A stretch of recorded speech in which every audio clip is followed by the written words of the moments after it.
الحمد لله الذي أنزل القرآن هدى للناس وبينات من الهدى والفرقان ثم الصلاة والسلام على سيدنا محمد صاحب المعجزات والبيان وعلى آله وأصحابه وجميع أمته من يومنا هذا إلى يوم الزحام.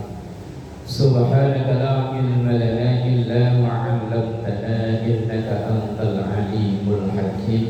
رب اشرح لي صدري ويسر لي أمري واحلل عقدة من لساني يفقهوا قولي واجعل لي وزيرا من أهلي. أما بعد، حضرات العلماء والقرامة وحضرات الأمهات المسلمات, Majelis Taklim Majma'ul Muslimin, semoga semua kita diberkahi, diridhoi dan dikaruniai sehat afiat, panjang umur dalam taat ibadah kepada Allah.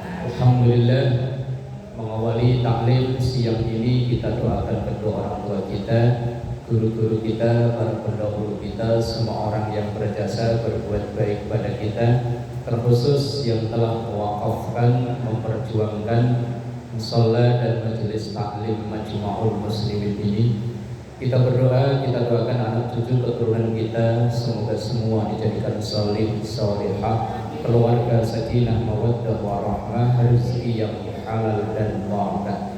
Kita doakan kalau ada yang sakit, mungkin jamaah kita, warga kita atau keluarga kita yang sakit, kita doakan semoga segera diangkat penyakitnya, dikaruniai sehat afiat ala hadiniyah wa ila hadratin nabiyil mustafa Muhammadin sallallahu alaihi wasallam. Syaulillahi lahum al-fatihah. A'udzu billahi minasy syaithanir rajim. Bismillahirrahmanirrahim. Alhamdulillahi rabbil alamin arrahmanir rahim maliki yaumiddin.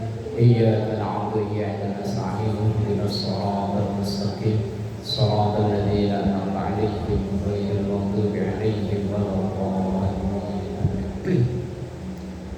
Jemaah yang dimuliakan Allah, sebelum kita melanjutkan ngaji juz amma surah Al-Bayyinah, ini 2 hari ini banyak yang nanya, Asyuranya kapan Pak? Selasa atau Rabu? Ibu-ibu udah Asyura apa besok? Asyura 10 Muharram hari ini.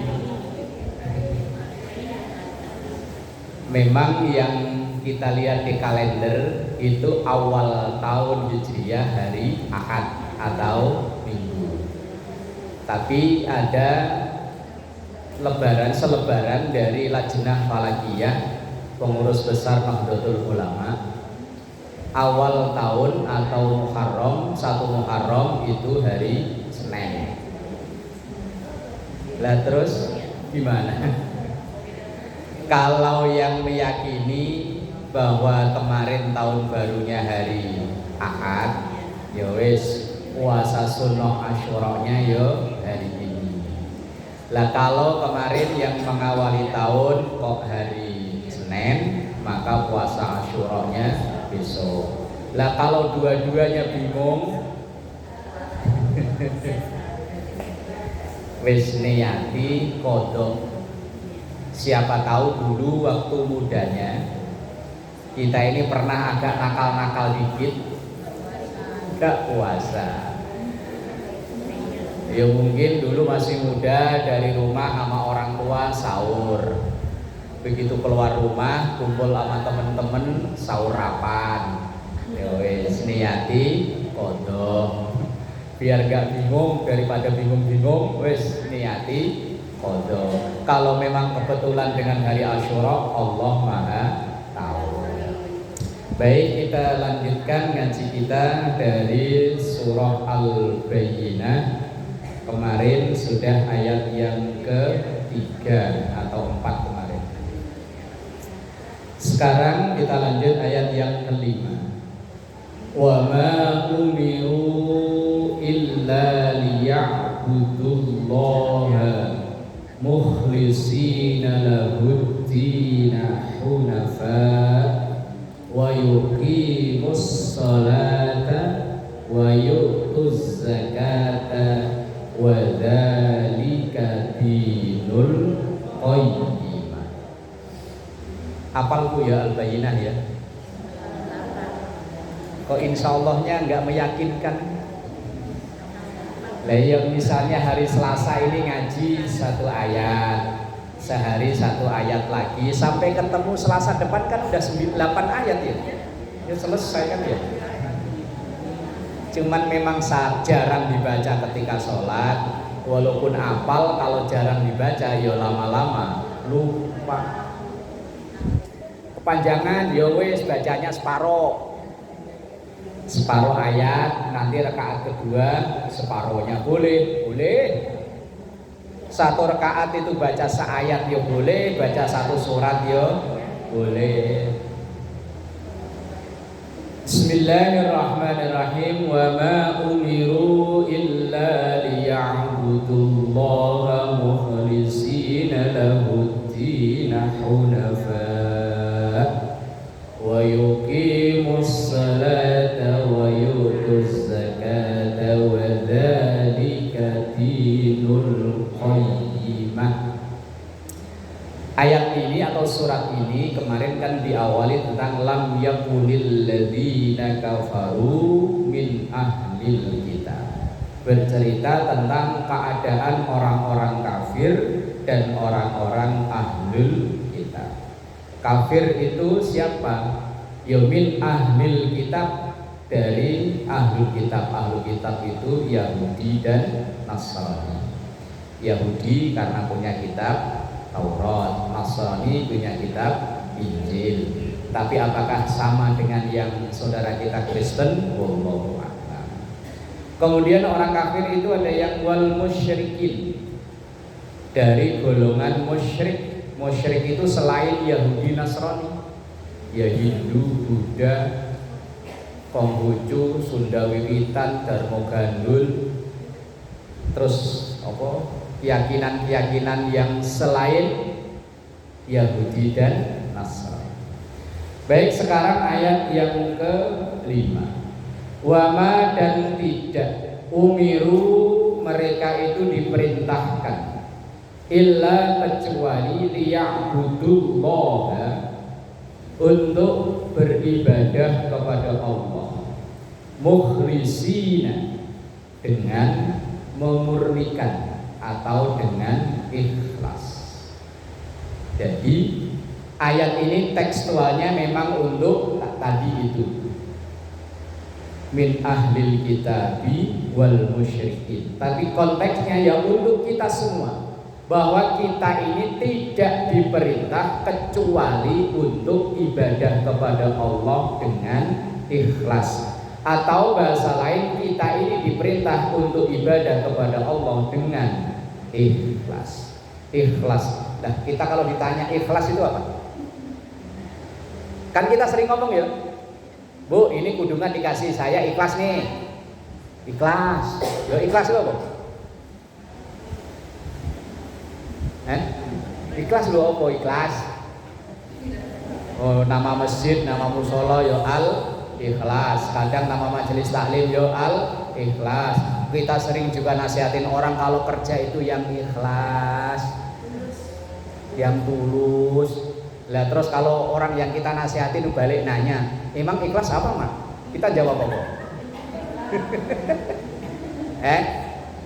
Kalau sedekah itu yang ikhlas.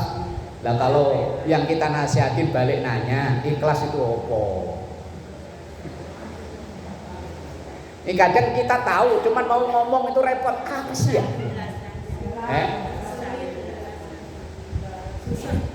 Susah menjelaskan. Iya ikhlas itu apa? Sama kayak kita ditanya, kita tahu makanan itu namanya bakwan, umpama. Cuma ketika ditanya bakwan itu apa? Ya kalau kita jawab bakwan itu makanan yang digoreng, yang terdiri dari sayuran, kol, toge, terigu, kemudian bumbu diaduk, digoreng, itu namanya. Kalau makanan pinter tahu tapi susah menjelaskan ya. Kalau seandainya kayak tanya ini bakwan, dijawab makanan. Makanan bukan hanya bakwan kok. Tahu yo makanan tempe. Yang digoreng yo bukan hanya bakwan. Ya jawaban lengkapnya kayak gini. Ikhlas itu kalau diambil dari sisi bahasa dari kata kholaso, artinya bening. Air kalau yang bening itu, bening, bersih, jernih. Ikhlas itu kalau dilihat dari suku kata awalnya artinya bening, bersih, jernih. Itu ikhlas. Nah terus itu secara bahasa. Secara syariat ikhlas itu adalah kita melakukan satu kegiatan ibadah atau apapun, ada yang bening bersih tanpa embel-embel apa-apa, tapi tetap ada yang dituju, titik tujuan akhirnya yakni Allah. Ya wis, kita ngaji aja lah, wa lillahi ta'ala, mau pinter mau enggak, mau dapat pentengan besek mau enggak, wis pokoknya lillahi ta'ala. Itu namanya ikhlas. Ikhlas itu bukan berarti enggak boleh dapat apa-apa, bukan. Orang ikhlas itu ya kita masih ngarep. Makanya ikhlas itu terbagi menjadi 3 kelas. Kelas tertinggi, ikhlas yang hanya memang yang dituju Allah saja, nggak ngarep surga, nggak ngarep neraka. Itu ikhlas tertinggi. Dulu ada seorang wali wanita namanya Robi'ah Adawiyah. Itu pernah ngomong begini, seandainya saya rajin ibadah ini kok dimasukkan neraka oleh Allah, saya nggak masalah. Wong yang saya tuju ini adalah Allah, bukan surganya, bukan takut nerakanya. Nah itu dulu ada lagu, walaupun yang cuman yang sayang yang nyanyi rocker, jadi kayaknya bukan lagu ini. Yang nyanyi Ahmad Dhani. Ya Ahmad Dhani kan rocker ya. Tapi lagunya ternyata itu ikhlas tingkat tertinggi. Judul lagu ini, kalau judulnya lupa saya. Oh lagunya begini loh. Jika surga dan neraka nggak pernah ada, masihkah kita mau sujud kepadanya? Itu tag, ingat ya. Kalau ibu-ibu taunya Ida Laila sih ya. Ya lagunya rocker ya nggak tahu. Dewa 19 itu. Ini lagu kayaknya ya biasa aja, tapi kalau kita hayati ternyata kita ini ibadah kan ngarep surga, takut neraka. Lah kalau seandainya ternyata surga dan neraka nggak ada gimana? Lah maka tingkatan ikhlas tertinggi itu orang yang ibadah nggak ngarep surga, nggak takut neraka. Kalau kita kan ini as'aluka ridhoka wal jannah wa na'udzubika min sakhatika. Ikhlas tertinggi. Ikhlas yang kedua, yang level atau ranking 2, yaitu orang yang beribadah karena Allah lillahi ta'ala, tapi masih ngarep urusan akhirat. Ya kayak kita ngarep surga takut neraka, ini kan kita masih ngarep aja. Wong kalau doa ya masih tadi Allahumma inni as'aluka ridhoka wal jannah wa a'udzubika min sakhatika wan nar. Itu ikhlas level kedua. Kita ibadah tapi masih ngarep urusan akhirat. Ya lillahi ta'ala, wong kita mau sholat ya sholli fardhu dhuhri arba'a raka'atin mustaqbilal qiblati adaan lillahi ta'ala. Mau wudu nawaitu wudu'a li rafil hadasil asghari fardhon. Level yang ketiga, ikhlas yang kelas 3. Ibarat BPJS mah ini kelas 3. Yang biasanya ruangan masih ada, pelayannya bilang nggak ada ya.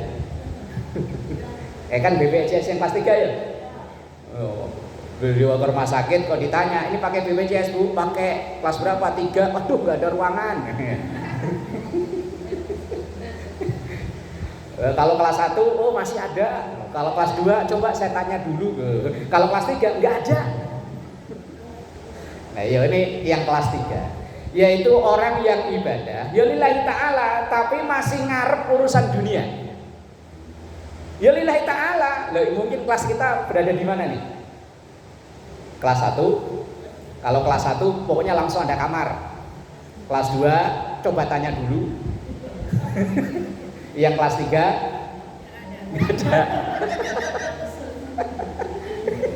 Kira-kira kelas ikhlas kita ini berada di level 1, level 2, atau level 3? Yang tahu ya kita nggak bisa ngukur orang lain. Ini buat, oh iya ya saya di level berapa ya? Kalau level 3 itu ya masih lillahi ta'ala, memang lillahi ta'ala, tapi masih ngarep.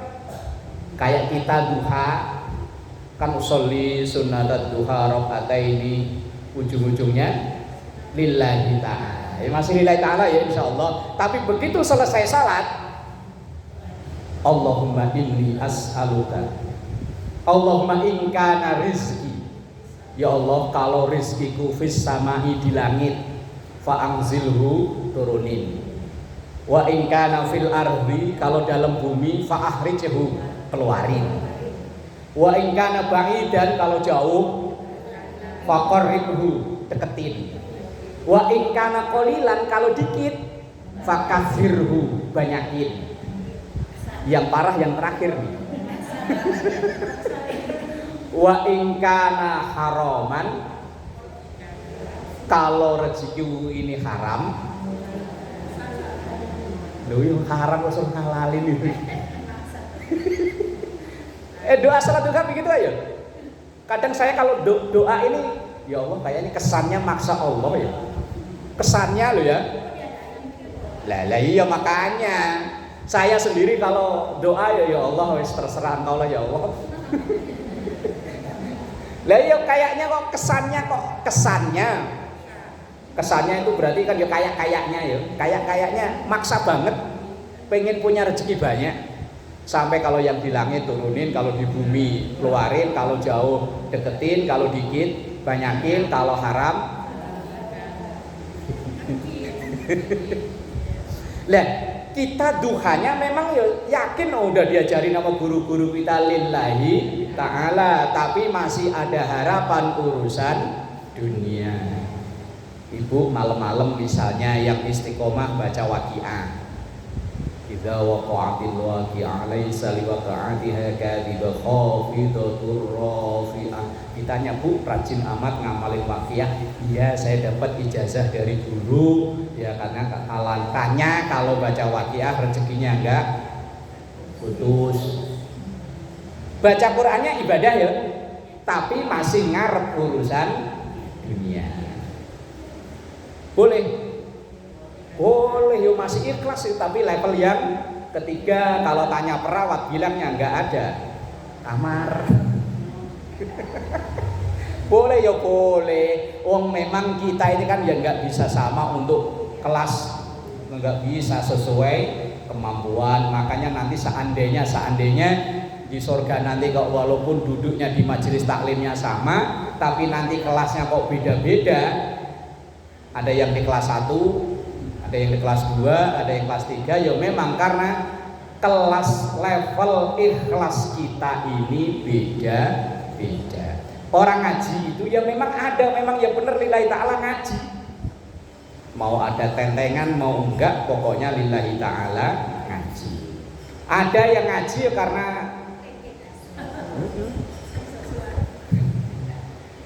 kalau di sini alhamdulillah jamaahnya saya lihat stabil. Ya pokoknya alhamdulillah stabil lagi. Di tempat lain itu pengajiannya jamaahnya itu yang datang banyak momen-momen tertentu saja. Ya nggak bisa disalahin lah ya, memang level ikhlas itu beda-beda. Ada yang momen rame majelis taklim itu biasanya pembukaan, maulid. Nanti kalau musim pilkada ya kalau ada caleg datang rame.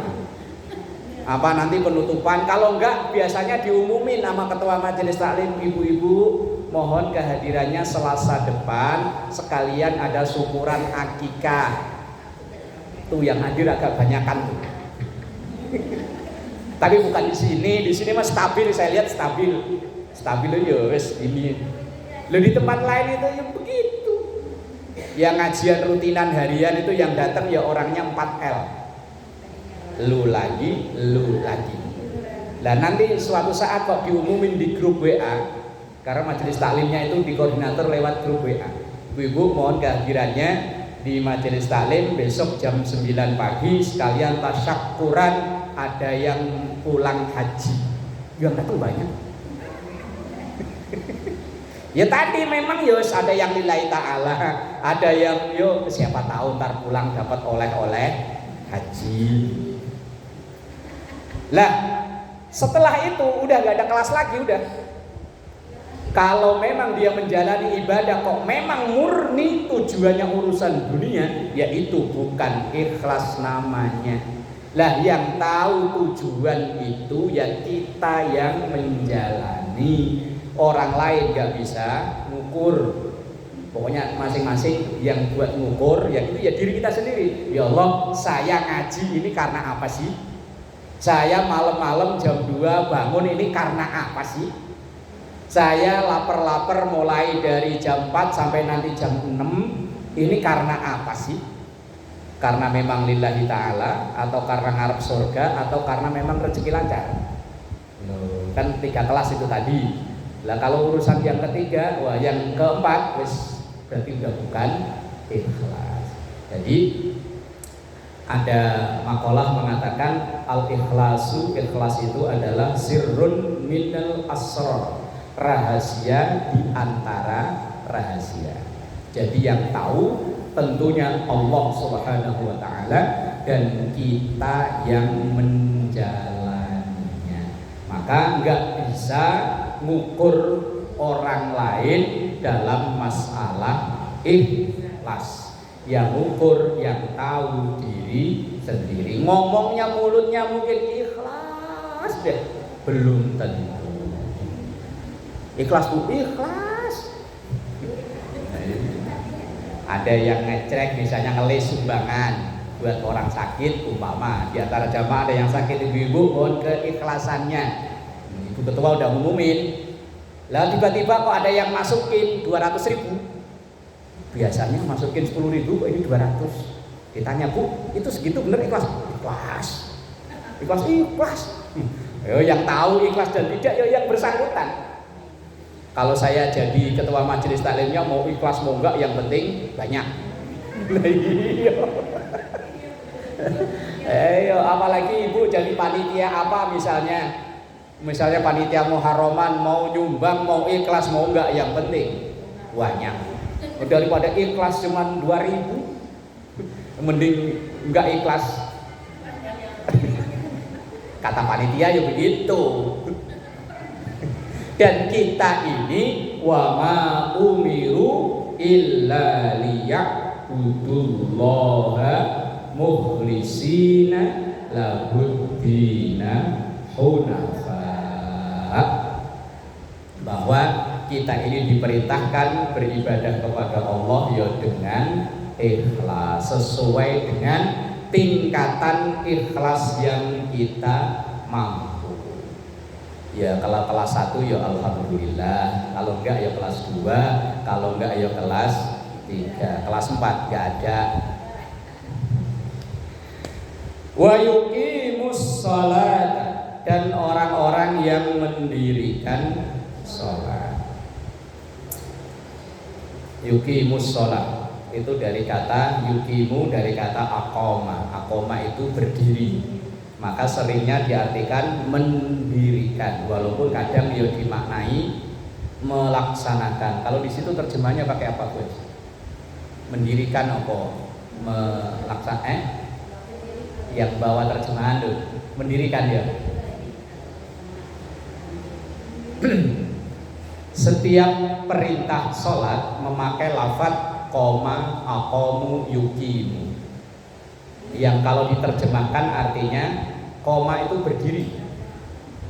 Maka kalau yuqimu yo mendirikan. Lah kok perintahnya begitu, bukan melaksanakan atau bukan menjalankan. Yuqimu itu artinya kita ini diperintahkan bukan hanya sekedar yang penting sholat. Masih banyak diantara kita itu kan yang penting sholat. Zuhur ya yang penting genep 4. Masalah tumaninahnya, masalah wudunya, ya bu. La yuqimu itu yang dimaksud adalah orang-orang yang teliti mulai dari sebelum sholat mulai dari wudunya. Hati-hati ketika berwudu. Misalnya mohon maaf yang biasa memanjangkan kuku, boleh dalam Islam boleh, tapi hati-hati. Dalam tulisan Imam Nawawi Banten, beliau mengatakan bahwa kulit yang berada di bawah kuku yang bisa dipotong itu wajib terkena air ketika wudu. Kalau laki-laki sih jarang ya, yang kalau perempuan kan pada manjangin kuku boleh.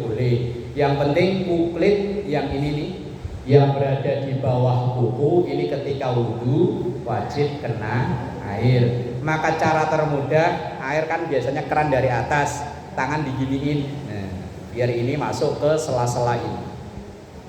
Kalau yang kaki ya sama.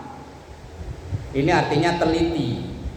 Yang memakai baju lengan panjang tapi ininya kok nggak bisa ditarik ke belakang, tetap bahwa wudhu itu wajibnya sampai sikut, kaki sampai mata kaki. Kalau wajah atas sampai tempat tumbuhnya rambut, bawah sampai sini, kanan kiri sampai batasan kuping. Ini yang wajib dibasuh. Ini namanya yukimu, yaitu teliti dari awal. Kemudian selesai wudhu, teliti pakaiannya, tempatnya, apakah suci dari najis atau enggak.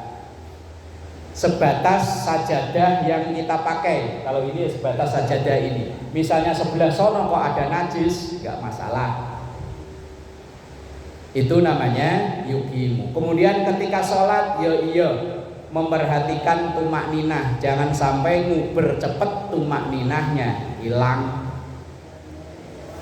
Biasanya kalau terawih ya uber-uberan cepet, apalagi dulu kalau di kampung asal udah kedengar musola lain, masjid lain kok udah kelar, kayak terprovokasi, langsung tancap gas, bahaya ya. Kemudian sholat juga yang yukimu itu kalau setelah sholatnya, apakah sholat itu berpengaruh dalam perilakunya atau enggak? Wong sholat itu kita tahu innas sholata tanha anil fahsya'i wal munkar, bahwa orang yang sholat itu bisa mengendalikan dirinya tidak melakukan fahsya. Fahsya itu perbuatan yang buruk, mungkar itu perbuatan yang merugikan orang. Dalam sholat, gerakan terbanyak dalam setiap rakaat itu sujud. Ya bener ya? Setiap satu rakaat 2 kali sujud. Yang lain satu sujud. Tahiyat malah hanya adanya di rakaat kedua dan rakaat keempat. Lah kenapa sujud? Karena sujud ini mengajarkan kepada kita, ini orang yang yuqimu sholah itu orang mudah berefek dalam kesehariannya. Sujudnya bisa mengajarkan dia untuk paham bahwa anggota badan yang paling kita hormati dan biayanya paling mahal itu kan ini ya, apalagi perempuan, biayanya mahal ini. Ada yang beli skincare ya.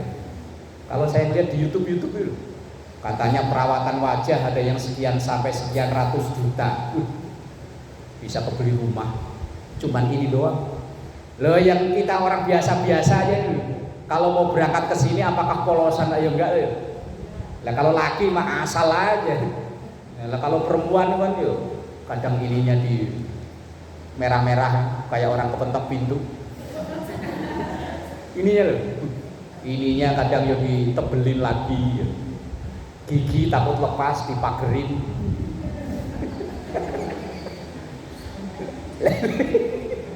Takut loh yang kelihatan gigi dipagerin.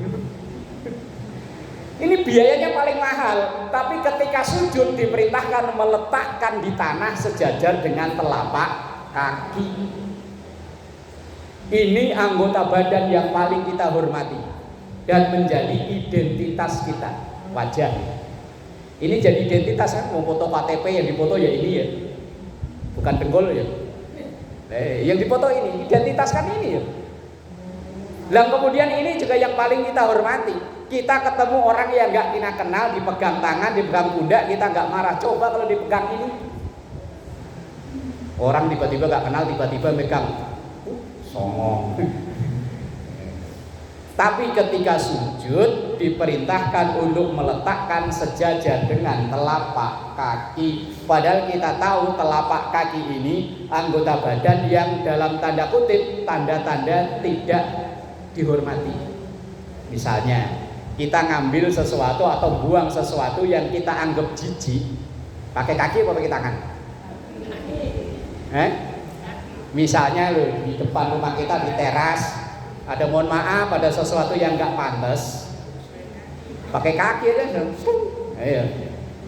Lah tapi ketika sujud ini disuruh sejajar dengan ini menunjukkan bahwa manusia yang ahli sholat, ahli sujud, walaupun kamu posisinya di atas seperti kepala, jangan lupa suatu saat nanti kamu akan bisa turun di posisi terbawah seperti telapak kaki, alias jangan sombong. Wong kita di atas itu enggak lama. Jadi RT paling berapa tahun jadi RT? Ada Bu RT, ada Bu RT? Ada. Berapa tahun jadi RT? Wong saya belum pernah jadi RT, makanya saya nggak tahu. Taruhlah umpama 4 tahun kayak presiden ya. Iya 4 tahun. Tahun berikutnya ya kalau kepilih lagi, kalau enggak jadi RW ya sama, nggak lama. Jadi lurah ya nggak sama. Walaupun posisi di atas, ingat nggak lama, bentar lagi akan turun sama dengan telapak kaki. Orang yang yuqimus sholah itu orang yang sadar benar bahwa ia nggak mungkin bisa menyombongkan diri. Wong simbolnya kepala akan turun seperti kaki. Itu yang disebut dengan yuqimus sholah.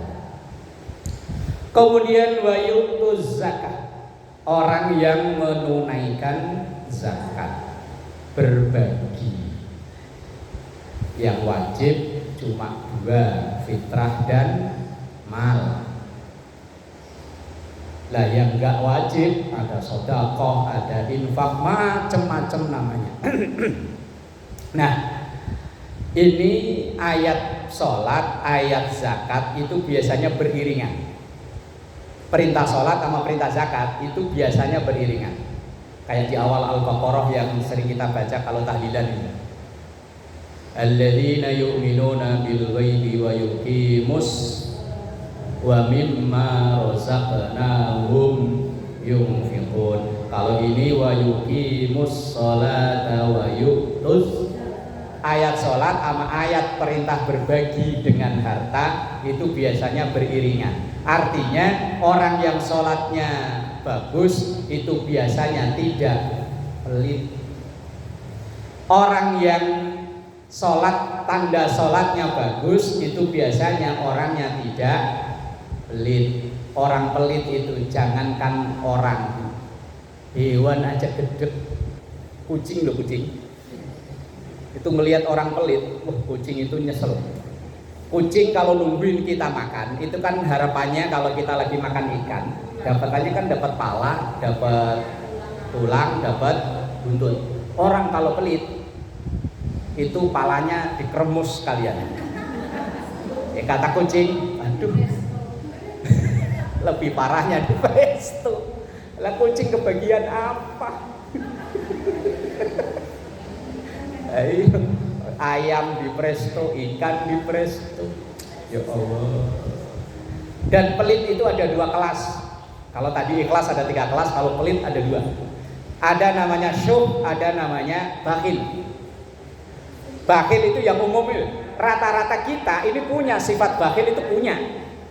Oh, hampir semuanya kita lah. Bakhil itu pasti, ya bukan pasti, punya. Wong ini kalau ngaji pakai kotak amal atau pakai kaleng biskuit? Yang keliling loh, kotak. Itu misalnya ibu di dompet itu isinya ada 100, 50, 20, 10, goceng 2000. Yang masuk yang mana? Masih alhamdulillah ya. Takutnya jawab yang 2000.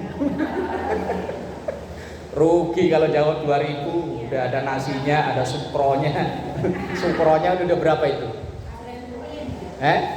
1000, air minum 500, 1500. Itu beseknya. Aslinya kita punya sifat itu. Kalau masih masukin goceng, masih masukin taruhlah 2000, itu namanya bakhil. Ada yang namanya syuh. Syuh itu lebih dahsyat dari itu. Duit di dompetnya banyak, tapi kalau ada kotak amal kadang pura-pura khusyuk. Dilirik kalau udah lewat dia begini lagi. Padahal di dompetnya, di tasnya isinya banyak. Mau pada ngaji baru tas gede-gede isinya apa ya? Pura-pura ngantuk, kadang kalau yasinan pura-pura bacanya ya Allah mimba ini aidihim sadaq. Tapi sambil ngelirik kotaknya udah lewat belum. Itu namanya syuh. Lain urusan kalau memang di tasnya nggak ada, ataupun ada hanya cuma nanti pas buat beli lauk buat makan sore. Lah itu mah bukan syuh namanya. Syuh itu orang yang punya banyak. Kalau bakhil masih ngasih, tapi tadi itu dicari yang bontot. Lah kita masuk syuh apa bakhil? Kalau syuh insya Allah enggak lah ya. Kalau bakhil, kalau iya boyo ngaku. Oh itu ya memang rata-rata kita itu semuanya punya sifat bakhil. Cuman ya masih mending daripada syuh. Syuh itu bahasa kata, dosanya diminta aja nggak boleh. Saking kebangetannya.